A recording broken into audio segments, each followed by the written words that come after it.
bu Sénégal mayu leen dara ab opération ca la ñu tàmbali dibéer ba tey ji léegi ñu ne foofee ci réewum Gambie sax la ñu fa nimmeeku mooy ñi nga xam ne ñoom ñoo ay daw làqu lim bu takku fi mu ne nii ñoo fa nekk ndax ñoom itam ña ngay daw li nga xamante ne si moom mooy coow li ci kanam incha allah dinañ ci dellu siwaat na mu gën a yaatoo beneen ponk mbokk yi bu ñu fas yéenee faram fàcce mooy lu jëm ci njëkkeek dund gi foofee ca diwaanu Fass Boy jëwriñ bu ñu denk wàllum njënd jaay di soxna Aminata Assome Diatta dalal na xel yi ne lu jëm ci njëg yi duñu ko yokk te itam waxtaan ba déggoo lay doon ci diggante commerçant yi consommateurs yi waaye itam producteurs yi loolu nag di kàddu yoo xam ne ma ngi ko yëkkatee ci diwaanu Kayar jàpp zone des Niayes Cheikh Anta Diop moom moo ko toppoon ci tukki nemmeeku boobile beneen ponk itam muy doomu Sénégal yi doon dund fële ca Ukraine lu jege ñeent fukk daw nañ làqu ba dugg France ba ñu demee ca consul ba la leen consulat ba dalalee seq nañ fa waxtaan ak kenn ci ñooñi groupe Futurs Médias muy soxna ñaatam ba dinañ dellu siwaat ñu nittali ñu naka lañ dundee fitna googu am diggante Ukraine ak Russie daañu wax itam ci njeexintalu xibaar yi weeru mars bi ñu nekk xam ngeen ne ñu ngi sargal jigéen ba tey foire Jabba VIP loolu nag di ab xalaat boo xam ne ay soxna yuy jàmbaare ñoom ñoo ko xalaat ngir rek daal fexe ba gën a jàppale soxna yi ñoom soxna yooyu nekk ci entrepreneuriat amal nañu foire nag sargal jigéen ñi lañu ko dippee foofee daanaka ñu fa doon def liggéey bu am solo di fa jaay itam ay ndima yu rafet daañu waxtaane itam leneen muy tàggat yaram ak Alfred Gomis fi mu ne nii ñaari jongante yi dox diggante Sénégal ak Égypte du ci bokk ndax dafa am gaañu te itam ne dina noppalu lu toll ci juróom-ñetti ayu bés jàpp fukki ayu bés maanaam lu jege ñaari weer yoolee di jëm ci tàggat yaram Cheikh Tidiane Diaw lañ ci fas yéene àndal li ci yenn kaay ak Mamadou Mouhamed Ndiaye ngeen taxir lu mbokk yi ma ñëw ñu faram fàcce.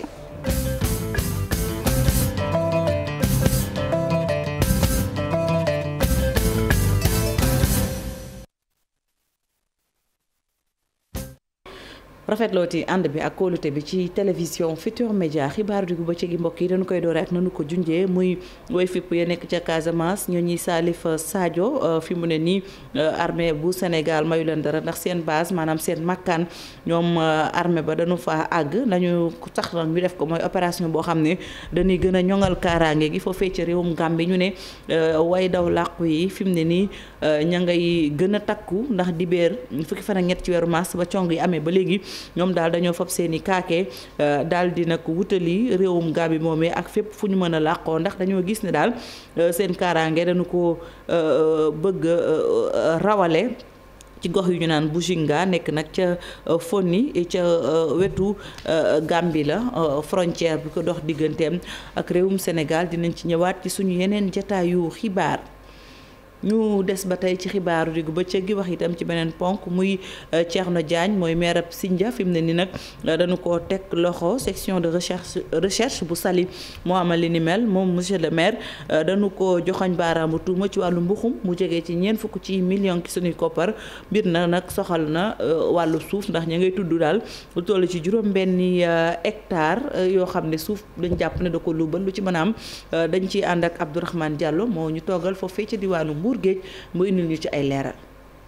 lu am la wala amul waaye meeru Sindia saa su ne dañ koy tudd ci lu jëm ci wàllum suuf ci commune am bu ñu sukkandikoo sax ci collectif ànd aar commune Sindia ñu ngi doon joxoñ baaramu tuuma Thierno Diagne ci lu toll ak 2,000 hectares yi nga xam ne daf ko jox ay étranger bu ñu fàttalikoo tamit mbirum Ndengeleer tuuram jiboon na ci ndax moom moo joxoon 250 hectares yi groupe Sedima liñ koy joxoñ ci wàllum suuf bari na lool ñu ngi koy falaat ci boppu mairie Sindia ci élection yi ñu génn Thierno Diagne section de recherche bu gendarmerie bu Saly moo ko teg loxo dossier bi nag dafa jëm tamit ci wàllum suuf ñu ngi koy joxoñ baaramu tuuma escroquer lu ëpp 40 millions ci sunu koppar ab investisseur étranger moo ci dugaloon kopparam bu ñu sukkandikoo ci xibaar yu njëkk yu ñu am coow loolu mu ngi tàmbalee atum 2009 Thierno Diagne dafa jaay benn terrain bu 6 hectares ñaari nit yu bokkul kenn ki 7 millions la ko jaayee keneen ki 47 millions waaye nag ki fay 7 millions yi moom la ñu daal di nax ci mbir moomu ndax delloo ñu ko xaalisam waaye tamit terrain bi jotu ci. waa ji sax di xamle ni 2009 ba léegi mu ngi daw ci ginnaaw meeru Sindia bi waaye dara. xibaar yooyu nag tax ñu daal di fexe ba mën a jot ki nga xam ne moom chargé de communication meeru Sindia bi di Aliou Faye ak premier adjoint au maire Pape Diallo waaye ñoom ñaar mënuñu leen a jot seen téléphone dadul sone sax. Abdourahmane Diallo ñu bàyyi la nga toppal ñu mbir moomu ñu dellu si waat ci suñu yeneen jotaayu xibaar ñu des ba tey ci coowal suuf ak foofee di diwaanu Sébikotane askan wa nag ñoom it dañoo lànk ba tëdd ci suuf nee ñu daal juróom-ñaar fukk ak juróom ci seen hectare ci seen àll boobu daal la ñu bëgg a jox ñoo xam ne ay privé lañu ñu jàkkaarloog taskatu xibaar yi boo nañ njiitu réew mi mu àddu ci mbir mi ndax ñoom nee ñu daal seen suuf dañ ko soxla te itam bu ñu sañoon duñu ko jox ñoo xam ne daal la ñu gis mooy anam ya dëppoowut ak yoon dañuy teewlu Ousmane Ndoye moo yore kaddu yooyu mi ngi ko dénk Abdou Diouf Diagne mu ànd ak Ahmadou Bamba Samb ci caméra bi. dañ koy jox ay société ci kaw bi nga xamee ne maire bi nga xam ne nekkoon na fi ñaanoon na ngir ñu jox ko yokku dëkk bi mu gën a yaatu ndax dañ koo soxla waaye gis nañ ne yokk boobu bi mu amee. ñun Sébikotane waaye gisuñ ci seen bopp ndax bi décret bi génnee suuf yi ay société lañ ko jox gisuñ ne commune bi ci boppam gis na ci boppam parce que waroon nañu wax ne au moins am na benn partie boo xam ne bi jox nañ ko commune bi te loolu gisuñu ko loolu nag moo ñu naqari ba ñuy ñaxtu taxawal suñu collectif maanaam kuréel bi nga xam ne moom la ñu taxawal ngir ñu mën a sàmm suñu ay suuf yi nga xam ne ñun ñoo ko moom. soxla nañu aussi ay suuf yoo xam ne yi ndax soxla nañu benn ñaareelu lycée boo xam ne bii dañ ko soxla pour suñu dëkk ndax suñu lycée bi mënul contenir élèves yi fi nekk soxla nañu stade amuñu stade soxla nañu ay centre de santé soxla nañu ay yeneen infrastructure soxla nañu caserne de sapeur pompier soxla nañu gare soxla nañu ay infrastructure de base daal yoo xam ne yi askan wi.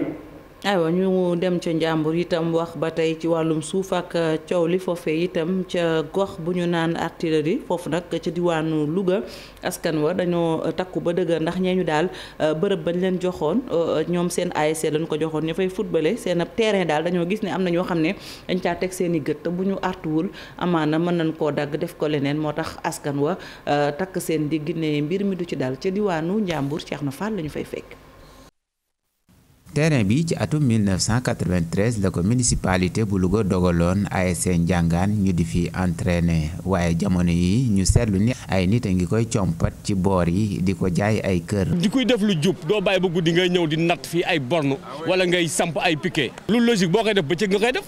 ak nit ñi koy jaay ay nit di la solliciter ndax dafay jënd ay kanamu terrain bi bu dee jënd kanamu terrain bi ñun jaayuñu kanamu terrain bi jënduñu kanamu terrain bi. suñu ñi nga xam ne kenn xamul fu ñu jógee ay ñoo xam ne benn kër dégg mën fi indi benn papier. li ñuy xool lépp mooy suuf la ñuy xeeñtu fu suuf nekk ni jëm ko xontu koy jaay ko su afita dem fii ku ko jaay da nga nu rey. dirigeant équipe bi responsable quartier bi ak ndaw ñi fi entraîné ñoom ñëpp àndandoo taxaw di sàkku ci autorité yi ñu jàppale leen ba ñu mën a sauver seen terrain bi. du maire là on interpelle le maire Moustapha Diop qui travaille pour la jeunesse de Louga. terrain bi nañ ko protéger nan ñu ko jox ko ak suñuy kayit yu leer defal fi loo xam ne nañ koy protéger. ku ko jaay amoo terrain ku koy waxaale amoo terrain ku koy bëgg a jënd yàlla boo ko fekkee. Ismaïla Mbengue Fall di adjoint ci mairie bu Louga teewe woon ndaje mi di xamle ni ñoom dinañ def seen kéemtalaay kàttan ba terrain bi kenn du ko daggate ay kër. terrain bi amatul Louga man jëwriñ nga ma bokk déjà amul terrain n'est-ce pas na jamono mi ngi xëccoo benn terrain foofu ak benn promoteur là c'est équipe boo gis ci dëkk bi tey amul terrain bu entraîné n'est-ce pas aujourd'hui il est question même de revoir encore la situation foncière à Louga et c'est pourquoi je dirais tout simplement que ni waa Ndiangane waa Artillerie nañ xam ne derrière il y a l'équipe municipale il y a la mairie il y a le maire Moustapha Diop à qui je rendrai compte ce soir pour l'informer que le terrain de Ndiangane am na koo xam ne ñoom am nañu ko teg bët bëgg koo jël te loolu duñ ko mës a permettre parce que bu ñu ko defee dina nekk suñu defet. terrain bi nag donte mi ngi nekk ci quartier Artillerie Nord daanaka waa Louga gépp ko bokk ndax ndaw ñu bari ñooy jógee ci yeneeni quartier ñëw di fi football.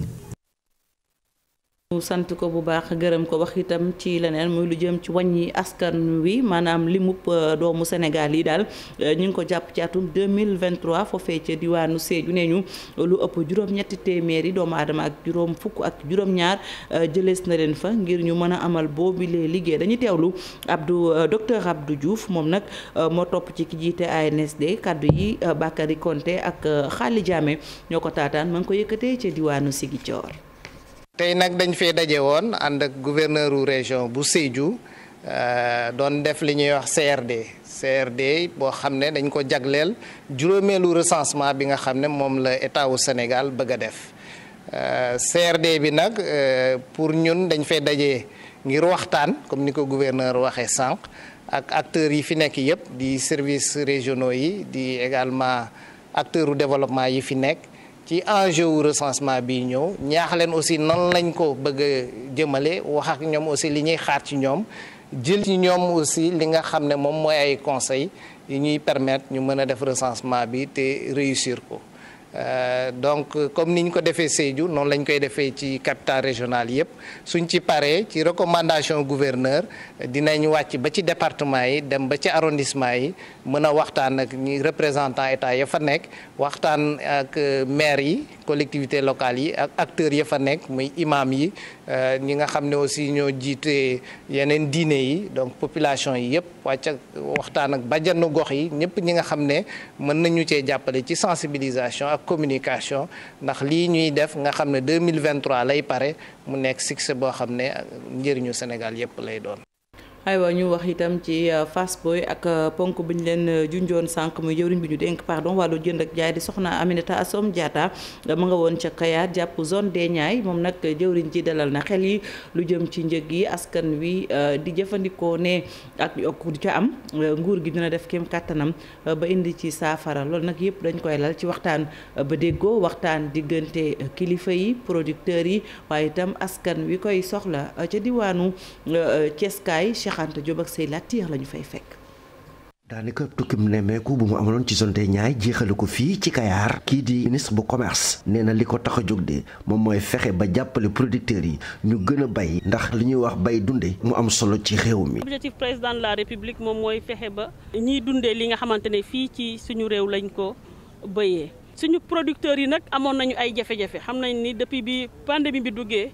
vraiment jànkoonte nañ ay jafe-jafe yu tar. daaw nag moo ci raw biñ fi ñëwee nag ñu am ay jàmbat yu ñu waxoon ñu am loo xamante ne def nañ ci jéego ma ñëwoon tey nag pour xool fan lañ ci toll. ñoom li ñu waxal seen bopp mooy gis nañu changement waaye nag xam nañ ni am na lu bari lu des loo xamante ne war nañ ko defaat. waaye jëfandiku yi nag tiit lool jamono yi ci li xew fële ca Ukraine am na si ñoo xamante ne nee nañ buñ sàgganul njëg yi dina yokk waaye jëwriñ ji yor wàllu commerce di dalal xelu waaye jëfandiku yi. guerre bi am Ukraine vraiment am na tension ci prix yi waaye nag li am solo ci production bi nga xamante ne moom la ñu am fii mooy comme produit yoo xamante ne fii lañ ko béy incha allah jafe-jafe yi duñ ko sentir ci. produit yi nga xamante ne xëy na am nañ ko fii au niveau local donc c'est encore l'occasion pour ñun ñëpp ñu gën a takku rek fexe ba li ñuy bay fii suñu réew mu gën a am doole bu ko defee incha allah lépp lu am jafe-jafe ci mbitimu réew du répercuté wu suñu. ñu nemmeeku nag ci zone des Niayes daanaka fu ñu jaar gis nañ ne ni légumes yi daan bare ci marché bi de demewul noonu baykat yu bëri nee nañ dañoo leboon ci banques yi campagne bi ñu génn daanaka seen koppar yi dafa des ba tax na ren jii de ñu daan yëngu ci wàllu mbayam soble ak pomme de terre ak carotte ñu ci bëri bayuñu ren.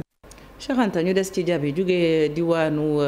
Fass Boye ñëw doxantu ba Ndakaaru xam ngeen ne marché jën ba ca Pikine ñoom it amalaat nañu daal seen ab élection ba tabbu kanu fa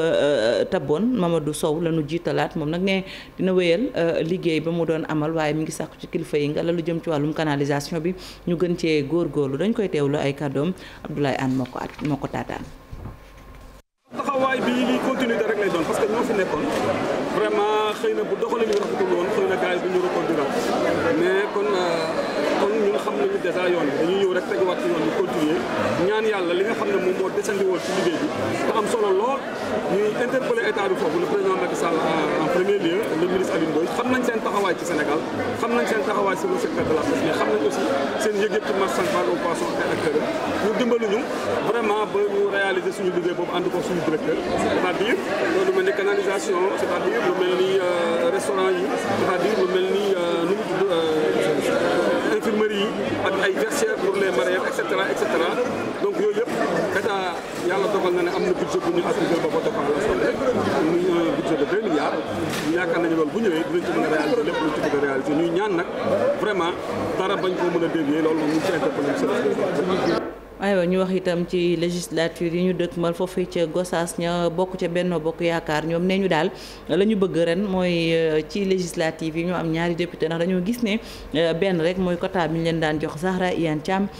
moo ñu fa njiitu réew mi yabaloon ngir waxtaan ne dina ko àggee ki mu ko war a àggee Aminata Goudiaby Abdou Karim Bey. responsable politique Benno Bokk Yaakaar yi nekkee ci biir département bu Gossas nag dañu profité ci gan gi nga xam ni moom la Zahra Iyane Thiam doon amal foofu mu jëm ci mission politique yi nga xam ni président de la république moom moo ko yable ngir rek wax li nga xam ni moom moo di seen doléance bu yàgg boo xam ni dañ ko teewoon dañu gis saa yu élection législative jotee département bu Gossas benn député rek lay am ñoom nag dañu jàpp ne fi mu ne war nañu mën di am ñaari député comme ni ko yeneen département yi di amee. ndax acteur politique rawatina ñoo xam ne dañu nekk à la base toujours dinañuy bëgg luy gën a jëmmal seeni terroir te ci kaw loolu nee nañ ñu bu doon seen sago ñu yokkal leen député ñoom Gossas bu doon seen sago ñu yokkal leen au conseil ak yeneen xeet yoo xam ne lépp day jëm ci gën a jël diversité bi rawatina ci jigéen ñi ci acteurs yi nga xam ne ñu ngi ci biir gox bi loolu nag ñun bind nañ ko ay ndaw lañ dinañ ko yóbbu. waxtaan wi nga xam ne nag moom moo dox ci diggante ministre bi ak itam responsable politique yi mu bokk ci secrétaire général bu ministère de l'énergie nekk itam maire bu Gossas di Adama Diallo ay député wala sax ay anciens députés ak itam ay chargés de mission ñoom ñëpp teewee woon nañ ko nag waxtaan wi yàggu loolu ndaxte amal nañ ko ci diiru juróom-ñaari waxtu lañ ca jëlee nag mooy ñoom ñëpp taxaw nañu fi mu ne lépp luy xiiroo ak ŋaayoo teg nañ ko ci suuf ngir rek jëm ci élection législative yi di ñëw ndax résultat bu baax. ñoom tamit toog nañu ne dinañu boole seeni doole àndandoor ci élection législative yi ñu dëgmal doon benn def liggéey bi ni mu ware te loolu ñoom ñëpp ñu bokkandoor ko xaatim. te dañoo fas yéene joxante loxo ñun ñëpp àndandoor doon benn manko ngir li nga xam ne moom la ñu jëgmal ci kanam muy échéance électorale yi législative yi di ñëw ñu mën koo gagné comme ni ñu ko daan gagné ci at yi passé ak échéance yi passé yëpp. benn jafe-jafe rek lañ fa nemmeeku daf ci am ay ndaw yoo xam ne ñëwoon nañu ne dañu bëgg bokk ci biir waxtaan wi waaye nag dañ leen mujjee segg mu indi woon nag ak mer ca mujjantal ga lañ ko lijjanti. Aminata Goudiaby ñu dem ca France wax ci doomu Sénégal yi nekkoon ca Ukraine ñenn ci ñoom foofu nag lañ daw làqu muy France ëpp nañu fanweer jege nañu ñeent fukk ñoom doomu Sénégal yooyu ba ñu accès itam ba leen consul bi dalalee wax nañu jafe-jafe yi nga xam ne dund nañ ko laata ñuy génn Ukraine nga xam ne foofee la fitna ga am ñaatam ba daf ko fekk France mu ànd ak Mor Fall Corombaar Ndiaye ci commentaire bi. booy soog a gis lii da ngay yaakaar ni ci ab restaurant nga nekk déet fii consulat bu Sénégal ca France la bërëb bile fanweeri doomi Sénégal ak juróom ñaar yu dawee ca guerre ba ca Ukraine ñoo fa daal di nekk ñoom ñile lu tar lañu daj balaa ñoo dugg si foofule ca France lii François Ayadi di wax lu doy waar la. day jóge sama ville ma newoon Odessa pour dem directement en Pologne léegi train boobu noonu ñëpp dugg ñun ñu waroon dugg ñu ne du ngeen dugg ne ci loolu nag ñun amoon nañu fa benn intermédiaire léegi ci moom la ñu jaar moom mu négocier lañu ak benn passeur voilà kooku ñu waxtaan ak moom mu d'accordoon ci $100 ñu dugg après bi train bi déparé ci biir àll bi waa ji ñëw bu gis xaalis bi léegi nee na léegi somme bi léegi du $100 somme bi $150 la bu ngeen amul $150 ma wàcc leen li wax ni billaay walaay lu am la $150 lañ ko fay voilà ñu compté ko muy $300 ñu jox ko en monnaie ukrainienne mu tolloon ci 9000 et quelques ngir bi ñu jox ko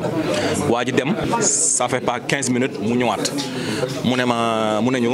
somme bi nga ma jox $300 bu ko convertir xaalis course dëkk ba course bi nga convertir arrangé ko parce que dollar ba instant mi ngi woon à 30 par rapport ak xaalis dëkk bi mu ne dollar ba arrangé ko foofu ñu yokkal ko. ay jëfi raciste di boddi xonte ay raquettes lu ne rek dund nañu ko ci diggante Ukraine ak Pologne lu ni mel sax tax ñu gis ci ñoom ak coono ak ñàkk nelaw lu ni mel moo dal Souleymane Ndiaye moom mi nga xamante ni ci ab camp réfugié foofule ca Pologne la nekkoon donte ma nga feebaroon. def naa ci yoon bi lu tollu maanaam mooy ci une semaine waaw presque man maa Sénégalais sax man dama naan man maa ci gën a sonn parce que man bi ma ñëwee ba Pologne dañ maa jàpp yóbbu ma camp parce que kayitu réfugié laa génne woon parce que boobu dama feebar dama amee nu mu tuuti mettitu biir. li wër table yi ngeen gis ay étudiants wala sax ay commerçants yoo xamante ne seen lépp bàyyi nañ ko ca Ukraine ngir rek wut si ndimbal ci autorité diplomatique yu Sénégal yi le waaye bu bees ci nekkin bu bees dafay xaw a métti si ñoom mooy taxaw leen ci bépp anam ci bépp fànn ba seen réinsertion fii ci dëkk bi nga xamante ne moom lañ fi nekk muy France mu mën a yemb ci ñoom. ñoom ñii ñu ngi yaakaar seen dund ñu defaraat ko foofule ca France waaye nag mel na ni dinañu soxla ab diir ngir ñu mën a fàtte li ñu jot a dund. Thioro Mbane Ndiaye jërëjëf ñu jaajëfalaat bu baax a baax soxna Ñaatamba baal leen ma moom mi nga xam ne moo tax interview yooyu am Ñaatamba ci groupe Futurs Médias ñu koy jaajëfal bu baax ci élément boobu bile. ñu wax itam ci leneen muy weeru mars xam ngeen ne weer la bu nu jagleel jigéen ñi jàpp VIP moom it ay soxna ñoo fa nekk ñoom it amal nañu daal ab foire jagleel ko jigéen ñi dippee ko sargal jigéen ñi mu mel ni nag daal soxna yi nga xam ne ñoo nekk ci réew mi seen xarañte lañ wane ci foire boobu leen ndax lépp luñ fay jaay daanaka ñoom soxna yi ñoo koy defar di ko indi ci réew mi waaye itam di ko jaay dañ ciy ànd ak Ibou Diouf ak Pape Sangone Mbaye ña nga woon ca xew-xew ba. ci weeru mars bi ku ci nekk ak na ngay sargale soxna yi waaye ñoom bu fekkente ne ñoo bëgg a wax ci seen ñoñ neneen lañ koy defee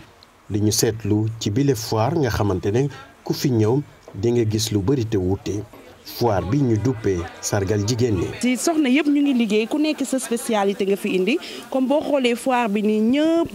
mën nañ 19 personnes mais ku nekk ak sa spécialité bi nga am ku nekk ak sa façon bi nga indi ci foire bi. li ma koy jàngatee mooy damay jaajëfal jigéen yëpp xam ne ay jàmbaar lañ ñoom ñëpp ñu ngi béy seen waar macha allah ñu ngi leen di leen ndokkeel daal ci seen weer bi di leen jaajëfal parce que ay liggéeykat lañ ay jàmbaar lañ. ci jamono ji nga xamante ne ñu ngi sargal soxna yi bu baax a baax ci weeru mars bile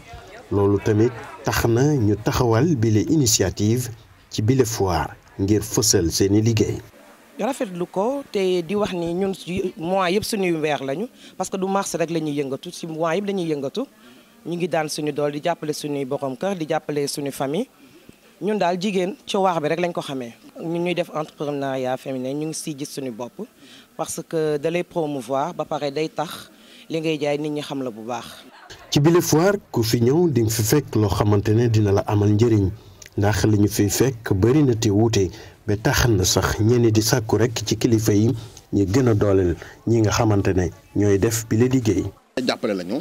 te nguur gi dëgg la mi ngi leen di jàppale mais war nañ leen gën a taxawu gën leen a jàppale gën leen a encouragé gis naa fi nag ay ndaw ñoo xam ni li fi ëpp ay jeunes la ñu waaye nag wax dëgg yàlla ay jàmbaar la ñu daal. ci journée 8 mars bi ñu génnee ak quinzaine de la femme bi nga xamante ne ñu ngi ci weeru mars moom dafay may soxna yi wala sax ñeneen ñi ñu delloo leen njukkal bu baax a baax loolee tamit dina leen may ñu wone seen liggéey. ak ni nga xamante ne noone la ñuy yëngu ci biir àdduna bi.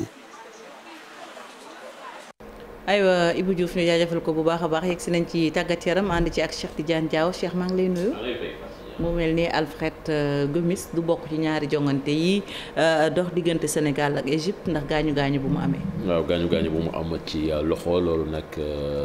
ci match bi nga xam ne joué woon na ko ci week-end bi ci seen diggante ak Lyon. la ko dalee waaye tey daal la ñu gis ni daal gaañu gaañu bi dafa sérieux lool ba tax na durée d'indisponibilité bi sax ñoo ngi koy natt ba ci 8 ba ci 10 semaines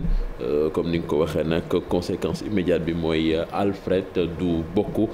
ci double confrontation bi nga xamee ni day am ci diggante Sénégal ak Égypte di match boo xamee ni barrage la pour qualifier ci coupe du monde bi fële ca Qatar forfait Alfred boobu nag yokk ci bu Seny Dieng bi nga xamee ni moom tamit bokk na ci gardien yi comme fi mu nekk nii daal Edouard Mendy moom moo ci des ak Alioune Badara Fati ci góol yi nga xam ne ñoo demoon ca Coupe d'Afrique ba du ñàkk Aliou Cissé dina woowaat beneen gardien loolu nag dina ko fësal Fati ginnaaw ëllëg maanaam ci ajuma ji fi nga xam ne ni lay siiwal liste joueurs yi nga xam ne ni ñoom ñoo war a bokk ci ñaari jongante yooyu dañuy wéyal Fati ci wàllu football ak huitième de finale retour Ligue des champions démb nag Manchester United moom dañ ko éliminé ci compétition bi ñi leen éliminé mooy Atlético Madrid ndaxte dañ leen ni fekk ji foofu ca Old Trafford daan leen benn bal ci dara huitième de finale yooyu nag day wëy tey jii ak ñaari jongante yoo xam ne ñaari doomu Sénégal dinañ ci bokk na ci Villarreal bu Boulaye Dia di fekk ji Juventus de Turin. Edouard Mendy bu Lille moom nag dina dem fekk ji bu Chelsea dina dem fekk ji Lille ale bi Chelsea moom moo gagné woon ñaari bal ci dara Villarreal ak Juventus ale bi un but partout la woon ci diggante ñaari équipe yi dañuy wax ci wàllub roller fii ci Sénégal ak AG Elective Fédération bi nga xam ne dañ ko dàqoon ci ginnaaw am na juróom ñaari weer fi mu nekk nii nag ab collectif boo xamee ni ñu yëngu ci wàllub roller ñoom ñoo jóg di exiger maanaam sàkku ñu taxawal ay élection ci na mu gën a gaawee ndaxte jàpp nañ ni ñoom ñi nga xam ne ñooy pratiquer sport bi jamono ji yëf yi daf leen gàllankoor dañuy teewlu seeni porte parole di wuyoo plutôt Ababacar Ndiaye ci micro Cheikh Sadibou Diarra ak Ababacar Camara. L'élection yi c'était au mois de juillet ñu ngi ko annulé ci mois août donc depuis mois d'août ba léegi ñun ñu ngi toog di xaar pour ñu organiser ay élections loo xamante ne texte yi danaan sous huitaine la donc parce que texte yi nga xam ne moo ñu tënk préparé na lépp éventualité yëpp texte yi préparé na ko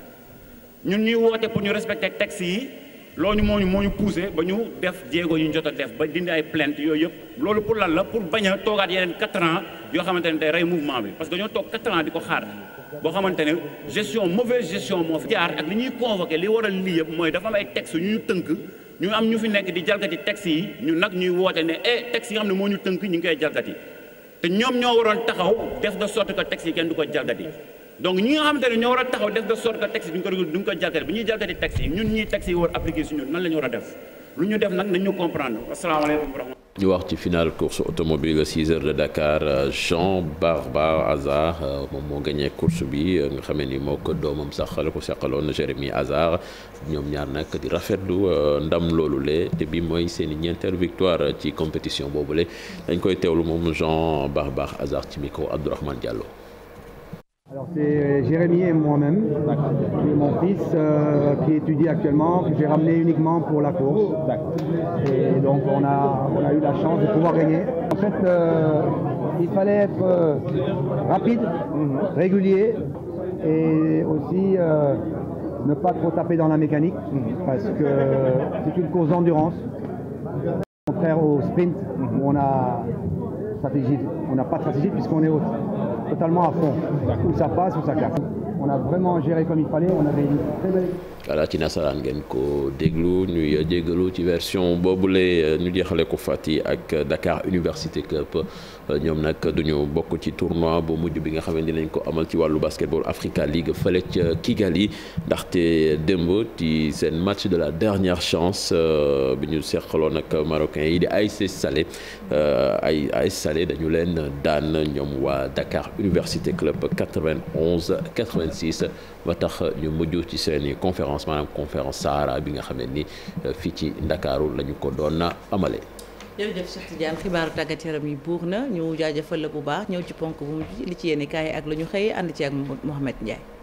jërë ngeen jëf làmmiñ du lekk moromam te ñorul giiroo la fi di wax waa Benno Bokk Yaakaar dëggal lañu ko démb ubbi l'Observateur démb la ñu doon def ab conférence de presse Aminata Touré mi coordonnatrice bu pôle parrainage bu Benno Bokk Yaakaar moo doon waxtaan ak journaliste yi ca fa mu njëkkee moo di ci gaay yi fare ci opposition bi taxaw ne bëgguñu dégg waxi parrainage ci wotey législatif yi Mimi Touré ne opposant yi bañ parrainage bi gëmuñu li ñuy wax ndax ci wotey présidentielle yi weesu ñoom ñëpp duggoon dëkk bi wuti ji ay parrain mu ne it seen wax a bari rek waaye ñoom ñu taxaw ñëpp di jébaane ka ŋàññi parrainage bi léegi tey ñu gis leen ñu gàddu seeni carnet ñoom ñëpp dugg dëkk bi di wut ay parrain Aminata Touré jugee ca wax ci arrêté bu CEDEAO bi jugee ca loolee wax ci Casamance ak opération de sécurisation ya fa soldaari sénégalais nekkee xamle ca ànd gu ñu ci ànd ñoom waa Benno Bokk Yaakaar ak rafetlu gu ñuy rafetlu liggéeyub l'armée Sénégal ca Casamance nee nit kii di Ousmane Sonko maire bu Ziguinchor na wax nit ñi lan mooy position ci li xew ca Casamance li fi xewoon diggam ak Adji Sarr moom Ousmane Sonko l'Observateur nee nañu Aminata Touré nee na di leen ci tudd ñoom waa Benno Bokk Yaakaar yàb leen la ndax du waa Benno Bokk Yaakaar ñooy gérer carnet de rendez-vous bu salon bii di Sweet Beauté la xewoon ca Sweet Beauté yoonu Benno Bokk Yaakaar newu ci réew mi quotidien xëy jël waxi Aminata Touré yooyee teg ci xëtamu njëkk mu di Benno yorewul carnet de rendez-vous bu Sweet Beauté la Sénégal bind ne ci lu jëm ci mbirum parrainage bi ci lu jëm ci mbirum Adji Sarr ci lu jëm ci mbirum fitna ja ca Casamance ak it ci lu jëm ci résultat élection yi fi woon waa Benno Bokk Yaakaar wax nañu ci démb luy tàkkate du fay kii di Ousmane Sonko ak ñi mu àndal di waa Yewwi Askan Wi l'info ne ko moom kay mboolem lu waa Yewwi Askan Wi daajoon rek waa Benno Bokk Yaakaar wekki nañu ko ba mu set wecc source wa tudde ko ay kurpañ yu waa Benno Bokk Yaakaar nakk ba mu dëgër ne ko réel Ousmane Sonko compagnie lise ko nañu ngàtt genn ngàttaani génne koy fàcc ñoom Aminata Touré di waa Benno Bokk Yaakaar fejar nañu ñoom Ousmane Sonko ba ñu nooy nepp Adji Sarr ak Ousmane Sonko ak li xewoon ci seen diggante ca salon de massage bii di Sweet Beauté Le Quotidien nee nañu jeexagul ndax démb bi waa Benno Bokk Yaakaar doon def seenub conférence de presse dégg nañu ci Aminata Touré mu wax ca wax ju fort Ousmane Sonko njiital parti Pastef moom it Le Quotidien mi ngi ñuy yegg wax ju fort ju mu wax Ousmane Chimère Diouf mi jiite Union des magistrats du Sénégal li mu ko wax las yéene kay xëy na diñu ko wax ci xëtamu njëkk nee na ko ñàkk sincérité gi ñu nemmee ko ci say kàddu moo feeñal fang par parloo gi nga nekke Walf Quotidien nañu Ousmane Sonko dalati na ci kaw magistrat yi li am Vox Populi guerre à trois la ko tudde ba di ñu wax ne waa Benno Bokk Yaakaar dal nañu ci kaw Ousmane Sonko moom it sàmbar ci kaw kuréelu magistrat yi réew mi ba xolam sedd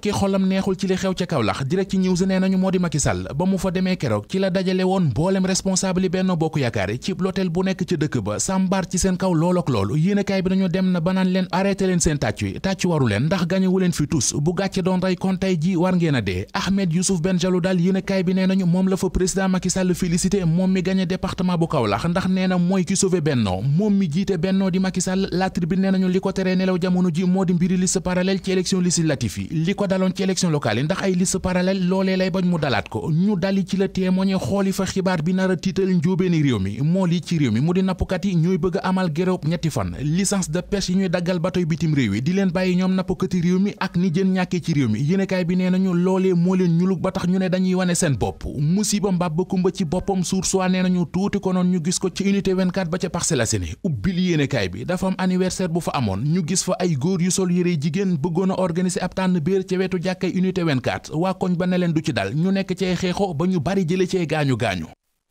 Mamadou Mouhamed Ndiaye ñu jaajëfal ko bu baax fii la ñeem ak yéen mbokk yi ci xibaar yu ba ca gi rédaction bi dig leen daje ngoon ci kàttanu Yàlla ci yeneen jotaayu xibaar dañuy delloo Pape Cheikh Lengue yi mu wéyal Midi Plus Pape Cheikh. Mame Fati ma bàyyi la ak téléspectateurs yi xibaar yi buur na ngoon la ñuy dellu soir incha allah à partir de 19h ni nga koy waxee ak Soir d'info. incha allah ñu ngi lay gërëm bu baax. gërëm tamit rédaction bu télévision Futur Média. merci Pape xibaar yi dafay continuer ci suñu site internet du www.igfm.sn.